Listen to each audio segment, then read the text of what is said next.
सपने तो सब देखते हैं, पर क्या सबके सपने पूरे होते हैं? सब अपने सपनों को पूरा कर पाते हैं? नहीं, क्योंकि हर कोई अपने सपनों के लिए मेहनत नहीं करता, हर कोई अपने सपनों के लिए सेक्रीफाइस नहीं करता। दुनिया में कोई ऐसा व्यक्ति नहीं है जिसके जीवन में मुसीबतें नहीं है। हम सबके जीवन में मुसीबतें हैं। उन सभी लोगों के जीवन में मुसीबतें थी जो आज दुनिया में सबसे ज्यादा सफल हैं। मुसीबतें रोनाल्डो के जीवन में भी थी, मुसीबतें धोनी के जीवन में भी थी, लेकिन क्या उन्होंने मुसीबतों की वजह से अपने सपनों को छोड़ दिया? नहीं ना। एक बात याद रखो, तुम जितने ज्यादा अपनी मुसीबतों से डरोगे, तुम उतने ज्यादा अपने लक्ष्य से दूर होते चले जाओगे। मुसीबतों से हार मानना बुरी बात नहीं है, लेकिन मुसीबतों से हार मानकर बैठ जाना, अपनी मुसीबतों से रोने लगना बहुत बुरी बात है। तुम जितने ज्यादा मुसीबतों का सामना करोगे, एक दिन उतनी ही बड़ी तुम्हें सफलता मिलेगी। संदीप माहेश्वरी, जो आज दुनिया के सबसे सफल मोटिवेशनल स्पीकर हैं, इनके जीवन में भी मुसीबतें आई थी।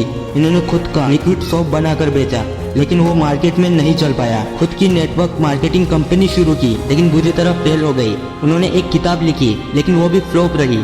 इतनी असफलताओं, इतनी मुसीबतों के बाद भी वो हार नहीं माने। अपनी मेहनत के दम पर आज पूरी दुनिया को मोटिवेट करते हैं। वैसे ही स्टीव जॉब्स थे, जिन्होंने अपने दोस्त के साथ मिलकर एक कंपनी शुरू की, लेकिन 30 साल की उम्र में अपनी ही बनाई गई मिलियंस डॉलर की कंपनी से उन्हें अचानक निकाल दिया गया। अब जरा सोचिए उनके ऊपर क्या बीती होगी जब इतनी मेहनत करने के बाद खुद की ही कंपनी से निकाल दिया। उनकी हिम्मत पूरी तरह से टूट गई थी, लेकिन वो फिर भी अपनी मुसीबतों से हार नहीं माने और फिर से अपनी मेहनत के दम पे एप्पल के CEO बन गए।